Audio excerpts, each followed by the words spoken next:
بسم اللہ الرحمن الرحیم۔ خانہ کعبہ کی تعمیر پہلی دفعہ تو سیدنا آدم علیہ السلام نے فرمائی، اور بار دیگر اس کی تعمیر حضرت ابراہیم علیہ السلام نے اپنے بیٹے سیدنا اسماعیل علیہ السلام کے ساتھ فرمائی۔ اور جب تعمیر مکمل ہو چکی تو ایک کونا خالی تھا کہ ایک طرف سے آواز ہوئی کہ میں یہاں ہوں، تو وہاں سے حضرت ابراہیم علیہ السلام نے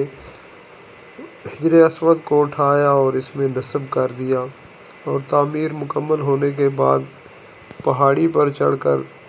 چاروں طرف منہ کر کے یہ اعلان فرمایا کہ اللہ کا گھر تعمیر ہو چکا ہے، اور آؤ اور اس کے حج کرو۔ تو حدیث مبارکہ میں آتا ہے کہ جن جن ارواحوں نے